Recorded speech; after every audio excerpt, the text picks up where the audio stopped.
நாளைக்கு என்ன என்ன என்னன்னு நினைச்சு நம்மளோட வாழ்க்கை வீணாய்க்கொள்ளும் சோதர்களே. பயம், வீணான பயம். என் எதிர்காலம் எப்படி அமையும், என் தொழில் போனா என்ன நடக்கும், என்னுடைய பொஸ்மார்னா என்ன நடக்கும், அவர் எனக்கு என்ன சொல்லுவாரு, இவர் எனக்கு என்ன சொல்லுவாரு, நாளைக்கு என்ன நிலைமை என்ன, என் பிள்ளைகளோட நிலைமை என்ன, அம்மா அப்பா நிலைமை என்ன, என் தொழில நிலைமை என்ன, எந்த பயம் வந்தாலும் ஹஸ்புனல்லாஹ், நெருப்பிலிருந்து பாதுகாத்தான் அந்த ரப்புல் ஆலமீன் இன்றும் இருக்கிறான்.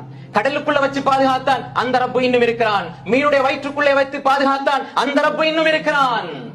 அவன் எங்களை பார்த்து கொண்டிருக்கிறான். ஒவ்வொரு நாளும் அடிவானுக்கு இறங்கி என்ற துவாக்களே நான் உனக்கு தருகிறேன் என்று சொல்லிக் கொண்டிருக்கிறான். அந்த ரப்பு இருக்கிறான். சகோதரர்களே, எங்க எங்கட தவக்குல், எங்கட நம்பிக்கை எங்க? எங்கட நம்பிக்கை எதை நோக்கி போகுது? தீனாரை நோக்கி போதா, திருகத்தை நோக்கி போதா, மனிதர்கள் நோக்கி போதா, சபபுகளை நோக்கி போதா, மக்லூக்களை நோக்கி போதா? எங்க ஹாலிக் அர்-ரஸாக், இன்னல்லாஹு அர்-ரஸாக் துல் குவத்தில் மதீன். அவன் ரஸாக், அவன் ரிஸ்க் தரவன். நாமே பயப்படணும். ومن يتق الله يجعل له مخرجا ويرزقه